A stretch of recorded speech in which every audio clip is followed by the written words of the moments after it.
All right, let's get underway. Open your Bibles to the book of Judges. We are going to be talking about an Amphictyony. I wrote this word up for you last week. It's a Greek word. It has Greek origins, of course. It's an English word now also, Amphictyony, and is usually defined as a loose confederation of tribes. In this case, it means 12 tribes, of course, descendants of Jacob and his 12 sons. So though Jacob had lived about 600 years before, Israel still divided itself up as descendants of those 12 tribes.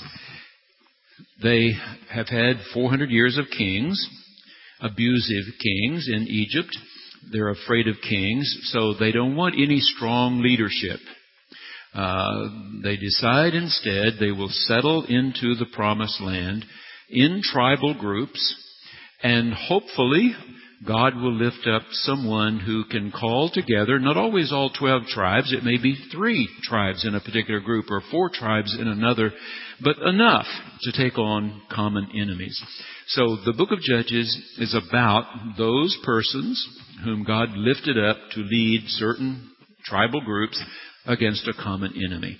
We're not going to deal with all of them, but there are some whose names immediately would come to mind, and we are going to remind ourselves of those very significant ones, the biggest and best known ones, who called the people together against a common enemy.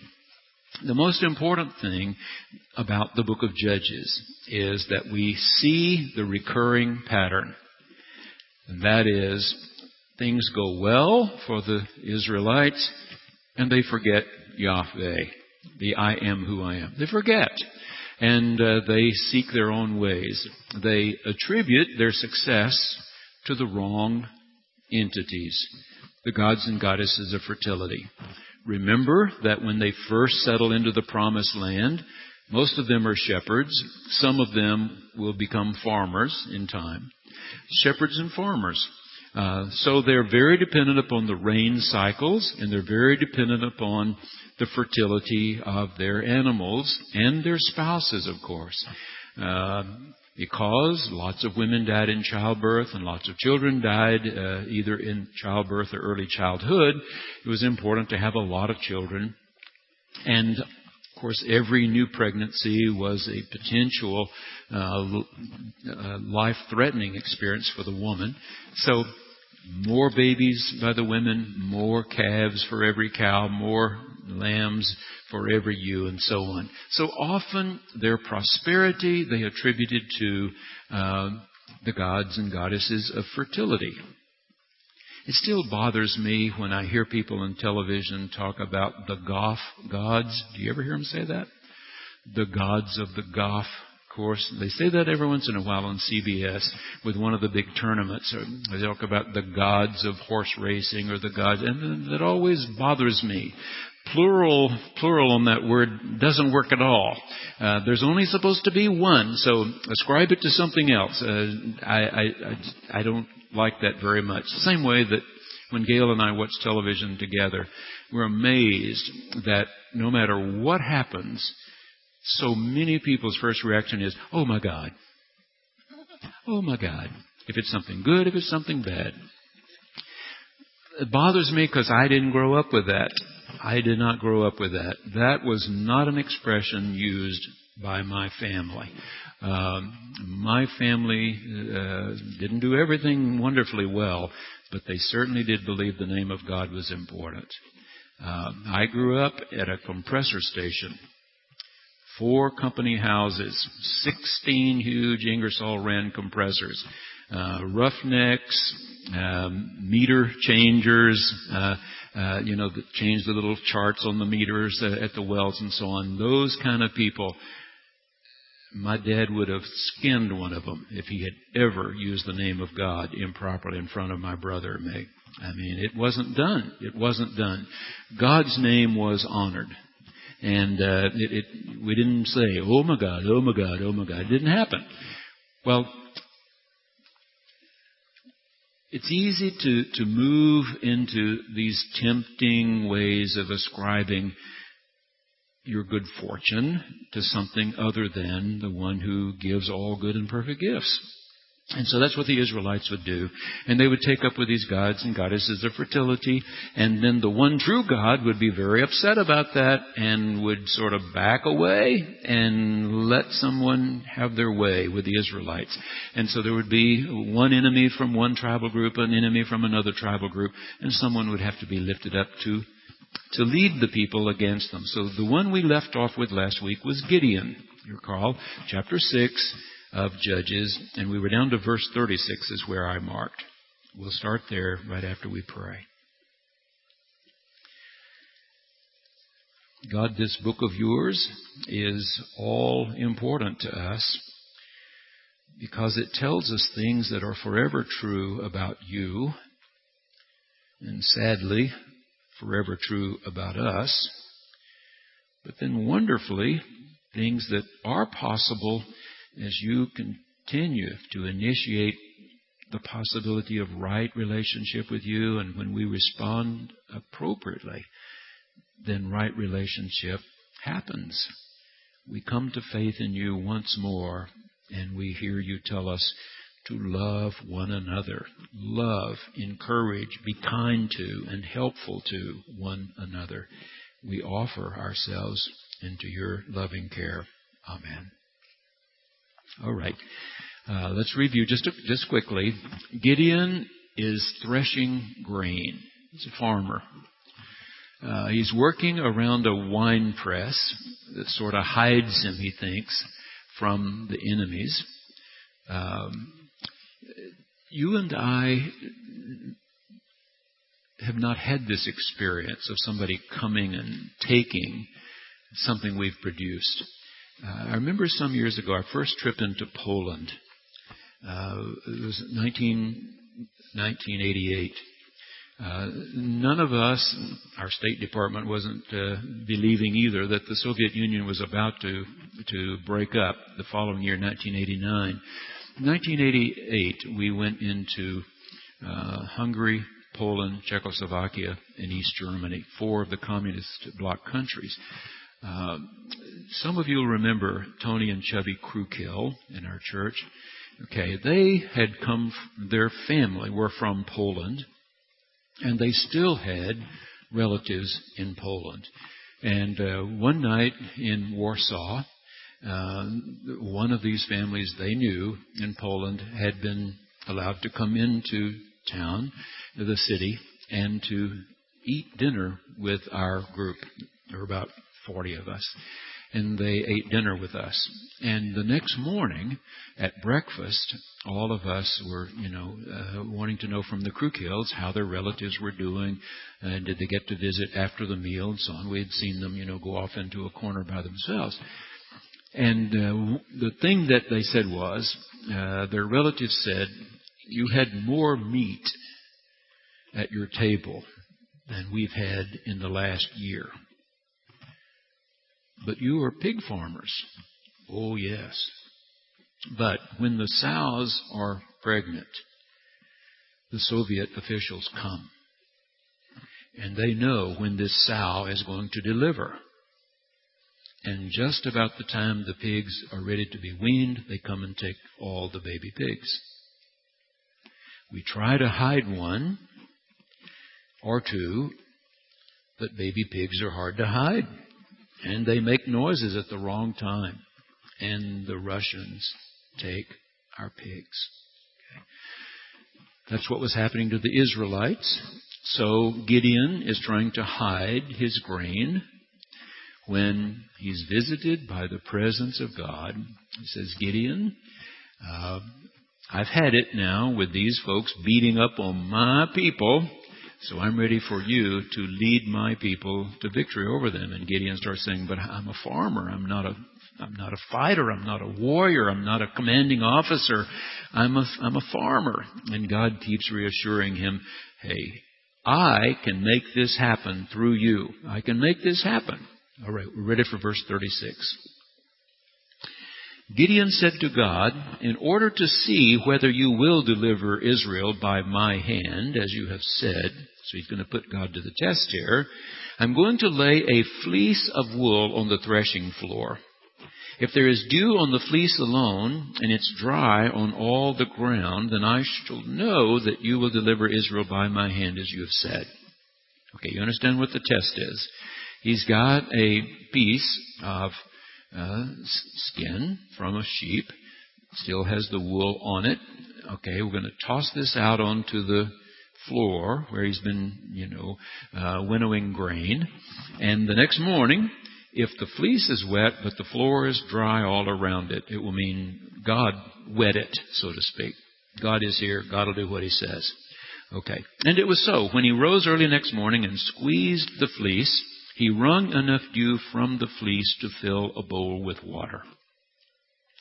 Then Gideon said to God, do not let your anger burn against me. Remember, anger is about fire in the nose. Burn against me. Let me speak one more time. Gideon's not convinced. Let me please make trial with the fleece just once more. And now he reverses the process. Let it be dry only on the fleece, and on all the ground around it let there be dew. And God did so that night. It was dry on the fleece only, and on all the ground there was dew. So Gideon's had two tests for God. God's passed them both in convincing Gideon he will be there for him and he will bring him to victory. Let's go to chapter 7. Skip to verse 2. So Yahweh, the I am who I am, said to Gideon, the troops with you are too many for me to give the Midianites into their hand. Too many? Ah, yes. Listen, Israel would only take the credit away from me, saying, my own hand, we have done this, in other words. Now therefore proclaim this in the hearing of the troops. You understand what's happening? God is saying, if I'm going to do this through you, Gideon, I want the people to know I have delivered them. They didn't do this by themselves. So, you got too many men.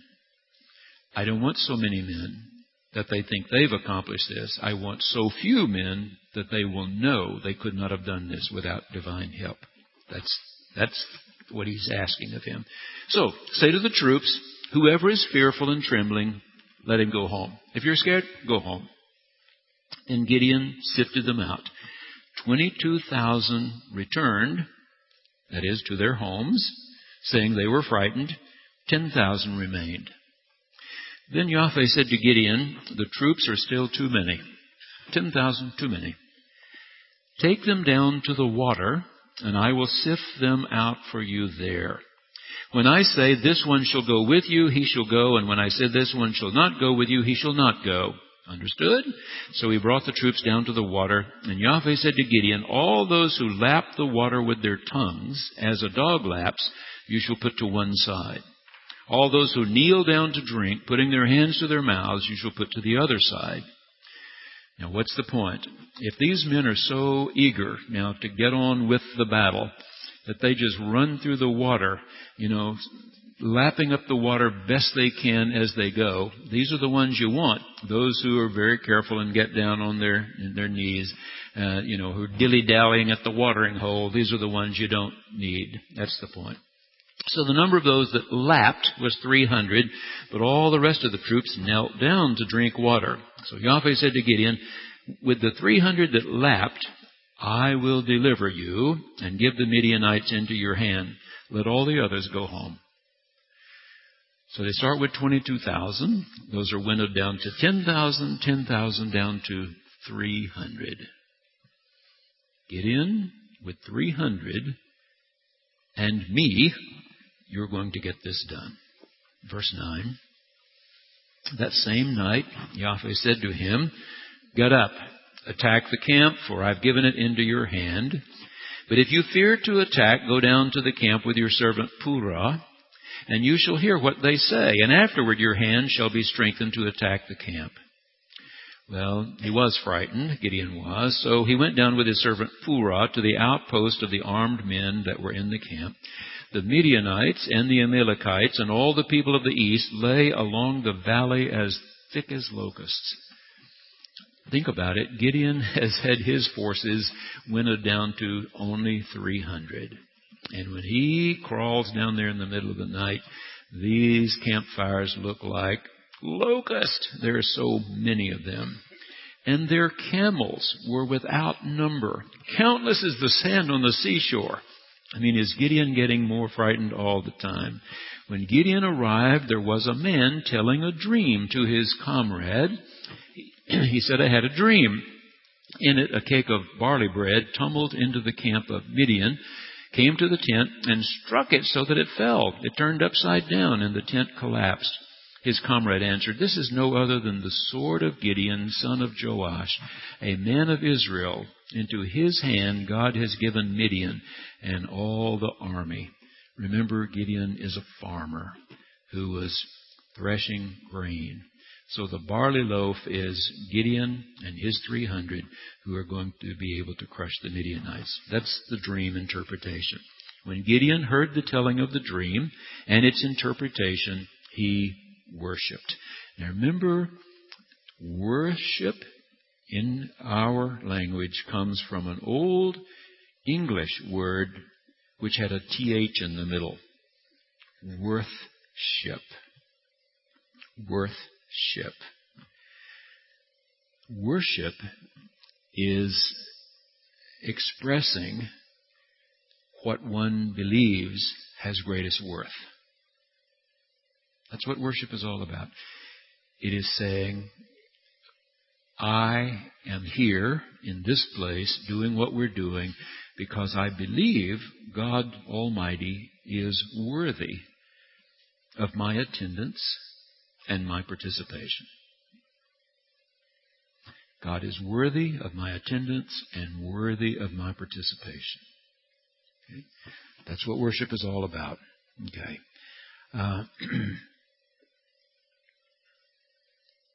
He returned to the camp of Israel and said, Get up. Yahweh has given the army of Midian into your hand. After he divided the 300 men into 3 companies, so about 100 each, and put trumpets into the hands of all of them. Now remember, trumpets are not metal instruments to them. This is not something Louis Armstrong played. This is a shofar. It's a ram's horn. It's a ram's horn. Okay. It's the horn of an animal that's been properly carved out with a little mouthpiece and so on. They can make a huge noise, like my brother. My brother denies this, but I know it's a fact. When the 3 of us were at SMU at the same time, I was in graduate school of theology. Gail and I married already by that time. My sister and my brother were in undergraduate school at SMU. It was finals week, final exams, and you know how tense a campus can be when everybody is getting ready for finals. And the campus was quiet. My brother and I, had grown up at this little compressor station, and one day we'd been, walking down one of the country roads, going to a little fishing hole, and we found the old bleached out skull of a cow. He had taken the horn off and had taken it home. He was always a whittler, and he had whittled out a mouthpiece and had shaped the other end and had sanded this, and he took it to SMU. And something possessed him about midnight to stick this thing out the window of his dorm and blow it as loudly as he could. That's all he did. He just blew this cow horn. Whoop, and kids came pouring out of dormitories and libraries. They almost had a riot in Bishop's Boulevard there. And the next morning they were trying to figure out who made that noise that caused everybody to, they were shell-shocked from studying. And my brother said he had no idea. No idea. Okay, that's the kind of trumpets we're talking about here. I knew. He confessed to me that he had done that. Yeah. That's all he did. He blew the horn. All right.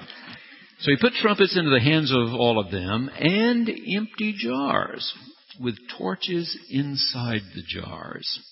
He said to them, "Look at me and do the same. When I come to the outskirts of the camp, do as I do." So he's got them in 3 groups of 100 all around the camp of the Midianites. They all have a shofar. They all have a jar with a torch down in it. "When I blow the trumpet, I and all who are with me, you also blow the trumpets around the whole camp and shout, 'For Yahweh and for Gideon.'" So Gideon and the 100 who were with him came to the outskirts of the camp at the beginning of the middle watch, right in the middle of the night. And when they had just set the watch, that is, others have gone to bed, now new ones have been rousted out to become guards, they blew the trumpets and smashed the jars that were in their hands. So the 3 companies blew the trumpets and broke the jars, holding in their right hands now the torches, and in their right hands the trumpets to blow. So they've got a torch, this terrific noise in the middle of the night, crashing of 300 jars, this whoo of all these shofars, and now torches all around the camp. Must have sounded and looked like a lot more than 300. So in their right hands the trumpets to blow, and they cried, "A sword for Yahweh and for Gideon." Every man stood in his place all around the camp. That is, to stand in your place means you don't panic and run.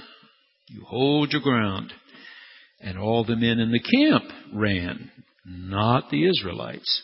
They cried out and fled. When they, the Israelites, blew the 300 trumpets, Yahweh set every man's sword against his fellow and against all the army. So the Midianites are so confused here in the middle of the night, they're sticking each other with their swords.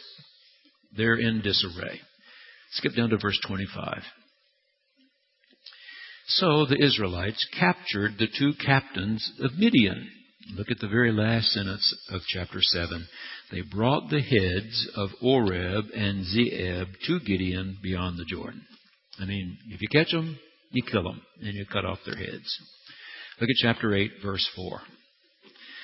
Then Gideon came to the Jordan River and crossed over, he and the 300 who were with him, exhausted and famished.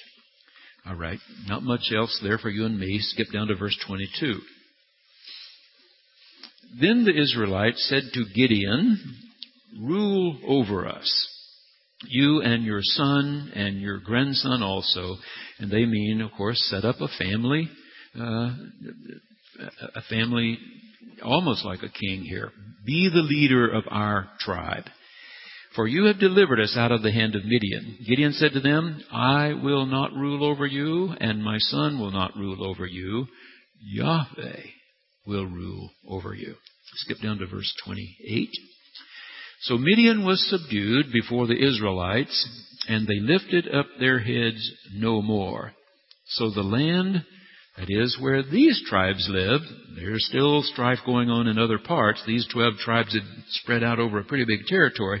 But for these tribes who were down in the south, remember, Moses, when he fled Egypt, had come upon the Midianite camp. That's not it.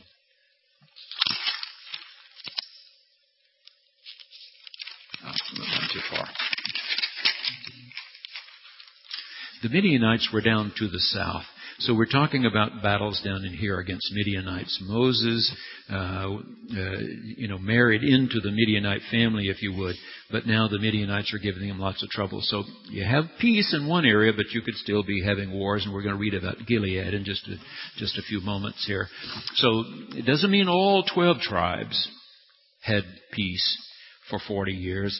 But these particular tribes, in their battles against Midianites and Amalekites, the land had rest 40 years in the days of Gideon. I mean, they felt like if anything happened during that 40 years, God would lift Gideon up once more. So he's one of the important judges.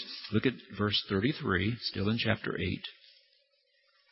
As soon as Gideon died, the Israelites relapsed, of course, and prostituted themselves with the Baals. I've told you about the temple prostitutes. Up at the top of every hill, a shrine. And they tried to convince their wives, I'm really doing a wonderful thing here. If I go up and cavort with these women at the top of the hill, we inspire Baal and Astarte, and you will have babies, and the ewes will lamb, and the cows will calve, and so on. Some wives bought it, others didn't. Read the source. Missioner will tell you about that. All right. Verse 34, the Israelites did not remember Yahweh, their Elohim, who had rescued them from the hand of all their enemies on every side. And they did not exhibit loyalty to the house of Jerubbaal, another name for Gideon, in return for all the good that God, not Gideon, had done to Israel. All right? You're seeing the repeating story. Okay? It happens again and again. Let's go to chapter 10. We're just hitting highlights. Chapter 10. Verse 6. The Israelites, again, did what was evil in the sight of Yahweh, worshipping the Baals and the Astartes. Look at verse 7. So the anger of Yahweh was kindled against Israel, and this time he sells them into the hand of the Philistines and into the hand of the Ammonites. And they crushed and oppressed the Israelites that year. For 18 years they oppressed all the Israelites that were beyond the Jordan in the land of the Amorites, which is in Gilead. Okay, stop and let's remind ourselves what we're talking about here. All right, Midianites down in the south. Gideon has dealt with them for the time being. So now our attention is going to shift up and across.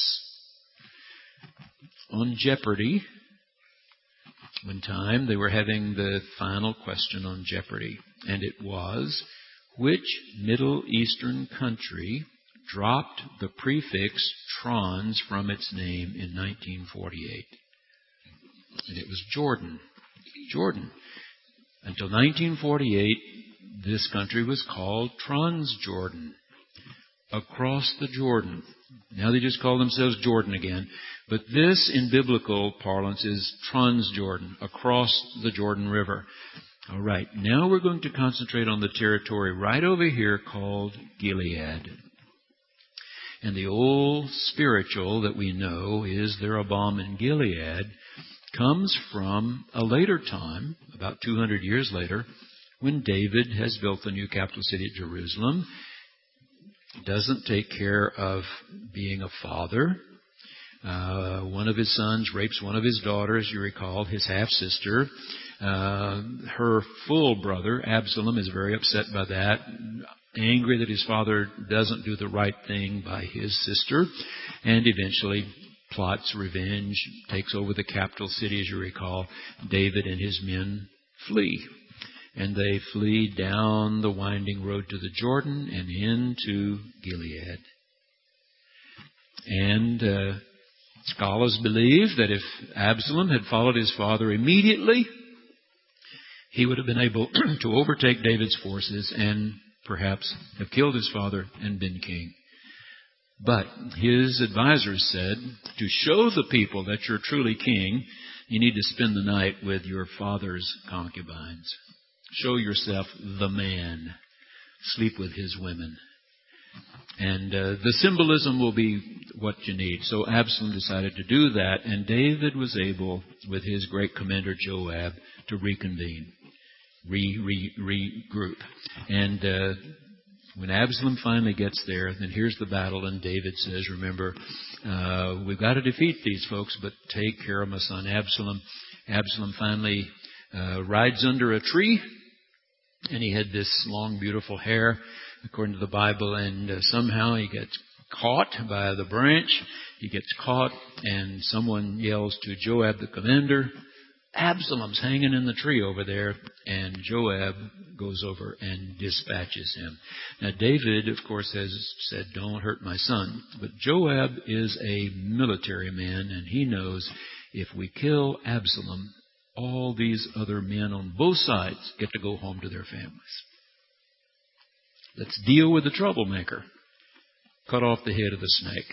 And that's what he does. And then, of course, somebody has to go tell David what's happened. And the old spiritualist, is there a balm in Gilead? And for us to heal the sin-sick soul. Okay, it's right over here, Gilead. So that's what we're going to talk about now. That territory. The Philistines, even though their home base is here, they do venture across the Jordan, Transjordan. And if we all get to, or however many of us get to go to Israel next February, still looking, hoping to do that, right up the river road along the Jordan from Jericho, some of the more beautiful, restored, I mean, they're ruins, of course, they're ruins, but I think they're almost as dramatic now as Ephesus. Those of you who have seen the ruins at Ephesus, I think they're almost that startling, interesting. Bethshean is where the Philistines later would catch up to King Saul, 200 years later, catch up to King Saul, kill him and his sons, and nail them to the walls in Bethshean.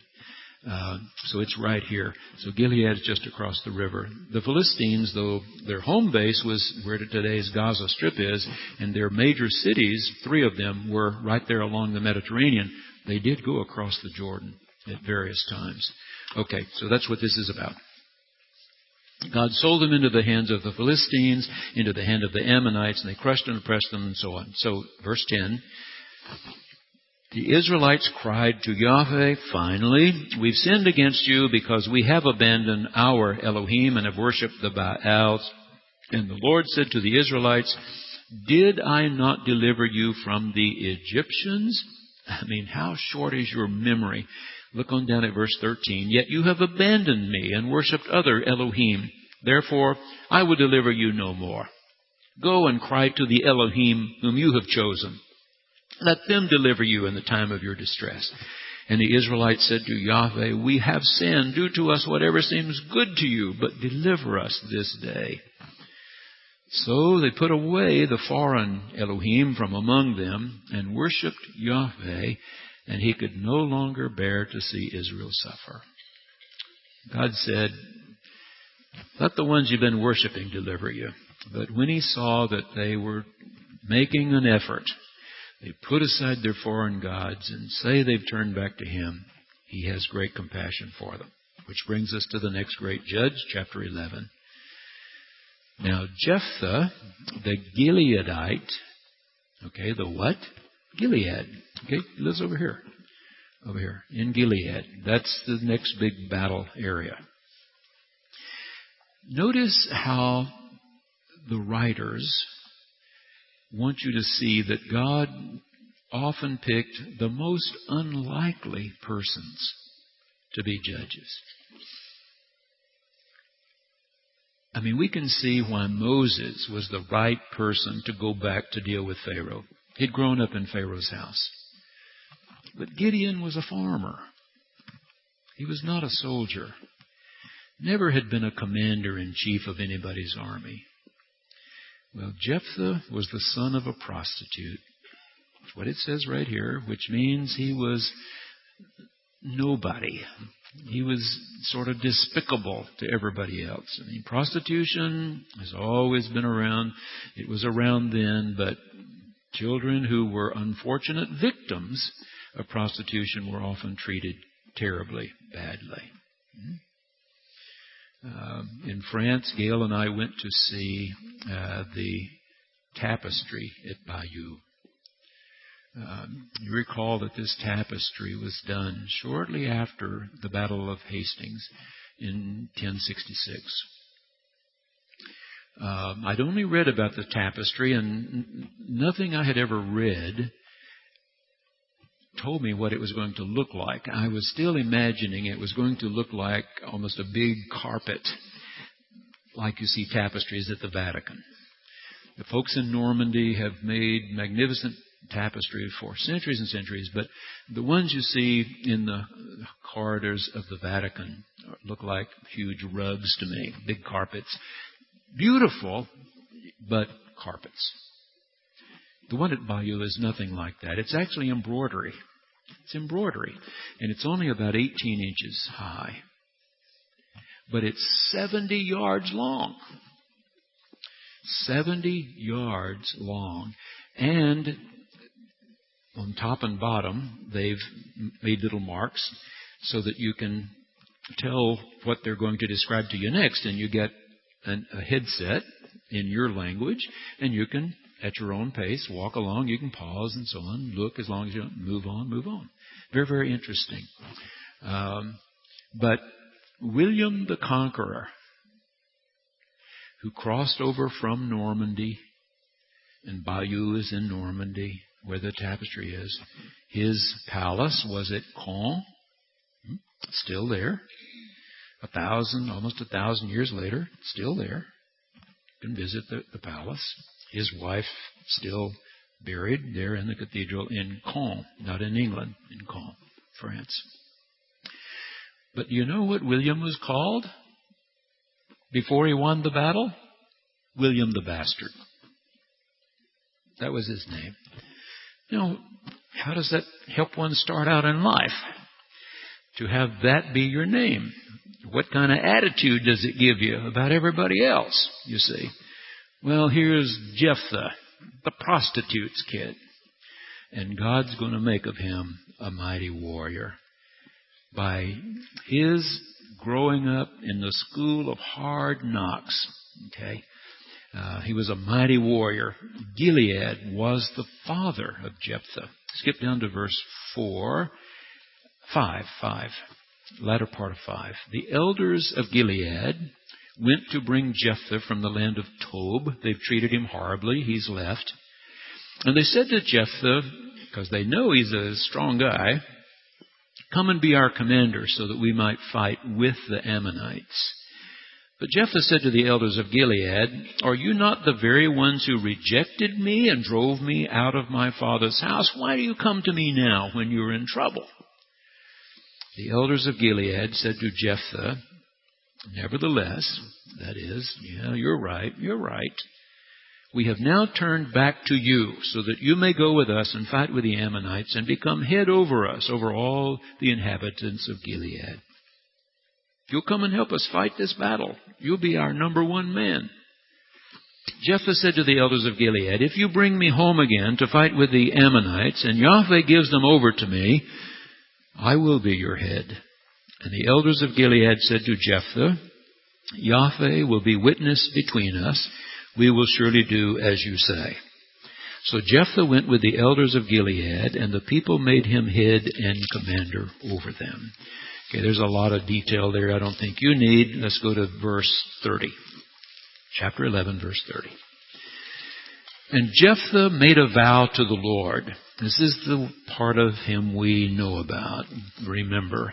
And said, if you will give the Ammonites into my hand, whoever comes out of the doors of my house to meet me when I return victorious from the Ammonites shall be Yahweh's, to be offered up by me as a burnt offering. It doesn't say God asked him to do that. Jephthah sort of pops off. It's an irrational statement, not thought out. Well, if God helps me win, first person I see coming out of my house, I will offer up a sacrifice. So Jephthah crossed over to the Ammonites to fight against them, and Yahweh gave them into his hand. Skip to verse 34. Then Jephthah came to his home at Mizpah, and there was his daughter coming out to meet him with timbrels and with dancing. She was his only child. He had no son or daughter except her. When he saw her, he tore his clothes. Remember, this is the thing in the Middle East. Still to this day, much of this same kind of attitude. If you're undone, you show it by tearing of the clothes. I tell you, we were in Greece, in Athens one time. The young guide that met our group at the airport in Athens he was unshaved. It didn't look like he was trying to be unshaved. It wasn't anything groomed. He just hadn't shaved. and his shirt was wrinkled and looked, sweat-stained. And he told us that the next day we would have someone else pick us up at the hotel. And the next day a very distinguished older man met us and took us up to Delphi and so on. And someone asked him about how disheveled this young man looked. And he said, "Oh, he didn't tell you. His mother died. He is in mourning. Today is the day of her funeral. He was in mourning." And surely enough, the day after, the young man picked us up at the hotel. He looked like a different person. He was clean-shaven. He had clean clothes. His hair was combed. It was a cultural thing that he was showing. He was undone by the death of his mother. He was undone. So Jephthah tears his clothes and said, "Alas, my daughter, you've brought me very low. You've become the cause of great trouble to me. For I've opened my mouth to Yahweh, and I cannot take back my vow." She said to him, "My father, if you've opened your mouth to Yahweh, do to me according to what is gone out of your mouth." Verse 37, she said to her father, "Let this thing be done for me. Grant me 2 months, so that I may go up and wander on the mountains and bewail my virginity, my companions and I." "Go," he said, "send her away for 2 months."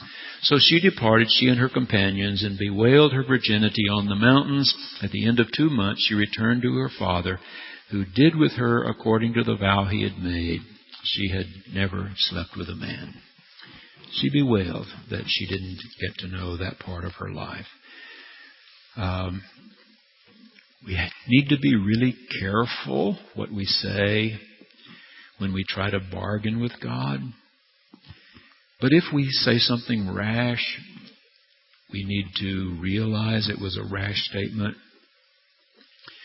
or at least made what it was because of the circumstance. Some of you have heard me tell this before, but Gail and I and our boys, that we wanted to go to Europe. We something we'd dreamed about, had never done. This was in 1982. We'd been here 2 years at the time. And so we didn't know how to do that. We went to a travel agency in Utica Square near where the parsonage was, and told one of the ladies, "We want to go to Europe. When you want to go, how long you want to stay, how much you want to spend." And she handed us a catalog and said, "Pick out the tour you want." And so we did. And even though we learned a lot about how to read between the lines in tourist magazines, it said, for example, at one point, "Today you arrive in Rome. The magnificent city of the Vatican, the Sistine Chapel, listed one thing after another." Well, the next day we got to the hotel. It was 17 miles from downtown. And then they said, "Oh, by the way, if you want to see the Vatican, if you want to see the Sistine Chapel, if you want to see all these different things, that's another $56 a piece," or whatever it was. We didn't have much budget at that point. But anyway, we learned, to read very carefully what they say. You enter the city and do not actually say, "You get to visit and we'll take you through with a guided tour." And so we learned. But we really had a wonderful time anyway, and decided we would like to go to Israel the next year. And so I approached my mother and father, who had just retired, and I said, "Would you like to go with us if we get to go to Israel?" And we told them what a good time we had had. And my father just said, "No." Well, a couple of months later we saw them, and I started up again about what a wonderful time we'd had in Europe and how much fun it was to travel abroad. And my dad said, "No." Well, later, my brother said, "Mom wants to go. It's Dad who's the problem." And so we had another opportunity to see them. And I said to my dad, because those of you who got to know him a little bit know, he said what he said, and then it was a thing with him that he never, ever changed his mind. So I started by saying, "I'm going to mention this one more time. And I want you to think before you speak. Because if you say no to me this time, I'm not mentioning it again." Are we clear? And he said, yes. And so then I told him again, I am going to take care of the details for you. I'm going to take care of the details. All you got to do is get a passport, and then from that point you come to my house and I will get you to the airport and I'll check you in and I will look after you till you leave my house at the end of the trip. And then he said, one night in a foxhole along the Ruhr River, I told God, if He would get me home to my wife and kids, I would never leave the USA again. I said, Dad, you've been in church all your life.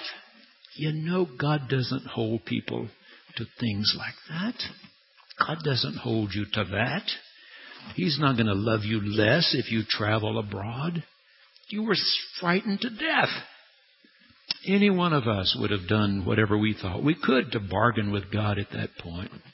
Now you know God is not holding you to that. He said, okay, we'll go. And when the plane literally was on final approach to Tulsa, we weren't 200 yards off the ground. He reached his hand over the seat. Gail and I were sitting right in front of them and said, where are we going next year? So we had some wonderful times after that. Well, Jephthah wasn't so smart. He thought he had to do what he had said he would do, and that's what God expected of him, so he put his daughter to death. And when I was in high school, one of the anthems that our a cappella choir did was the lament of Jephthah's daughter, the lament over Jephthah's daughter. The story has continued. All right, let's look at chapter 12.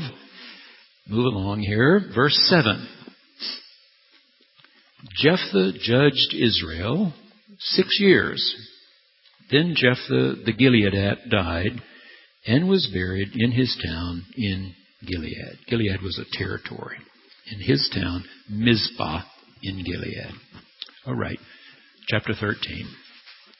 Guess what happened next? The Israelites again did what was evil in the sight of Yahweh, and Yahweh gave them into the hand of the Philistines 40 years. There was a certain man of Zorah, of the tribe of the Danites, whose name was Manoah. Okay, let's stop just a second, because we're going to shift territories again. As the tribes came across and settled in the Promised Land, the tribe that went farthest north was Dan. D-A-N, Dan. So that the Bible often says something occurred from Dan to Beersheba. Beersheba is in the Negev desert. Some of you who went with us on an early trip to Israel, when we had the guide named Jacob, Jacob had a son and daughter-in-law who lived in Beersheba because the Israeli government had given them special dispensation, lower tax rate, all kinds of things, if they'd settle in that desert down there. Beersheba has been around a long, long time. So when you read in the Bible, from Dan to Beersheba, it means from north to south. So we've shifted from Gilead, and now we're up at Dan. All right. If we get to Israel, one of the places that's one of my favorites is Caesarea Philippi. Caesarea Philippi, where the headwaters of the Jordan River begin. Beautiful springs bubble up and begin the Jordan, and it flows into this lake, and from the lake, the river and the Dead Sea. So right up here, this beautiful spring, it's where Jesus took the disciples and asked, who do the people say that I am? Caesarea Philippi was in the territory of Dan. Dan. Okay, just want you to know where we're talking about now. We've shifted. So again, it's not being inconsistent to say that some area had peace and rest for 40 years, and then immediately tells you about another battle. It's in a different place. It's with a different tribe. So now we've moved up north. There was a certain man of Zorah, of the tribe of the Danites, whose name was Manoah. His wife was barren, having borne no children. And the angel of Yahweh appeared to the woman and said to her, although you are barren, having borne no children, you shall conceive and bear a son. Just think about how many times in the Hebrew Scriptures we have this happen. A woman who's having no babies, and suddenly God said, I'm going to help you have a son. And He's going to do really special things. Now be careful, He says to her, not to drink wine or strong drink, or to eat anything unclean, for you shall conceive. Now, by unclean here, it doesn't mean unwashed, of course. It means ritually unclean for an observant Jew. Do not violate what you've been taught about what Jews eat and what Jews don't eat. That's the unclean part. No pigs for you. No pork. Nothing that comes out of the sea that doesn't have scales and so on. Okay. For you shall conceive and bear a son. Now, a few weeks ago, I read to you the definition of a Nazirite. This woman is supposed to raise her son as a Nazirite. It has nothing to do with Nazareth. Nothing. Nazareth is never mentioned in the Old Testament. It was a little nowhere place. It gets mentioned because of Mary, Joseph, and Jesus, but it was not a significant place in the Old Testament. Nazarite was an entirely different thing. The words look similar, but they are not related at all. And this reminds you, it was almost like a monastic order would take a certain vow of the way they would live and not live and so on. No razor is to come on his head, for the boy shall be a Nazirite to God from birth. It is he who shall begin to deliver Israel from the hand of the Philistines. Then the woman came and told her husband what the angel had said to her. Now, this is another example of how God moves when God moves. How long is it going to take for her to conceive, bear a son, and him get big enough to lead as a judge? It's going to be a while. But nonetheless, God has already made the promise that it's going to happen. He's made the promise. Let's skip down to verse 24, just reading the parts that I think are most helpful to you and me. So the woman bore a son and named him Samson. Ah, yes, the next great judge. The boy grew, and Yahweh blessed him. The Spirit of Yahweh began to stir him in Mahanadan between Zorah and Eshtaol. Now once Samson went down to Timnah, and at Timnah he saw a Philistine woman. He came up and told his father and mother, I saw a Philistine woman at Timnah. Get her for me as my wife. But his father and mother said to him, Is there not a woman among your kin, among all our people, that you must go to take a wife from the uncircumcised Philistines? But Samson said to his father, Get her for me, because she pleases me. This is an only child, a child of an old mother and father. He gets what he wants. He gets what he wants. Times haven't changed so much. He's spoiled rotten. His father and mother did not know that this was from the Lord. He was seeking a pretext to act against the Philistines. At that time, the Philistines had dominion over Israel. Then Samson went down, and also notice here, you can tell again that this is being written long after it happened. Because the person now committing this to writing knows that the people who are now hearing it and reading it may not know that the Philistines had control over the Israelites at this time. You see, that's a past tense thing. At that time, the Philistines had dominion over Israel. This is being written a long time later. Then Samson went down with his father and mother to Timnah. When he came to the vineyards of Timnah, suddenly a young lion roared at him. There certainly were lions in Israel. Not now, but there were centuries ago. The Ruach of Yahweh rushed on him. Remember, Ruach, wind, breath, spirit, gave him great strength. He tore the lion apart barehanded, as one might tear apart a kid, a young goat, not a person. But he did not tell his father or his mother what he had done. Then he went down and talked with the woman, and she pleased Samson. After a while he returned to marry her, and he turned aside to see the carcass of that lion, and there was a swarm of bees in the body of the lion, and honey. He scraped it out into his hands and went on, eating the honey as he went. When he came to his father and mother, he gave some to them, and they ate it. But he did not tell them he had taken the honey from the carcass of the lion. His father went down to the woman, and Samson made a feast there, as the young men were accustomed to do. When the people saw him, they brought 30 companions to be with him. Okay, remember what the word companion comes from. This comes from Latin for us into English. Cum pane. Cum is with, pane is bread. Pane. Still on shops all over Italy, pane is bread. With bread. People who break bread with you are companions. Samson said to them, "Let me put a riddle to you." These are Philistines, you remember. "If you can explain it to me within 7 days of the feast and find it out, then I will give you 30 linen garments and 30 festal garments." Yeah, one for each of them. "But if you cannot explain it to me, then you shall give me 30 linen garments and 30 festal garments." So they said to him, "Ask your riddle. Let's hear it." So he said to them, "Out of the eater came something to eat. Out of the strong came something sweet." For 3 days they could not explain the riddle. On the 4th day they said to Samson's wife, "Coax your husband to explain the riddle to us, or we will burn you and your father's house with fire." Have you invited us here to impoverish us? 30 different gowns and 30 other festal ones? 60 gowns we got to come up with if we can't answer this guy's riddle? And these are poor people.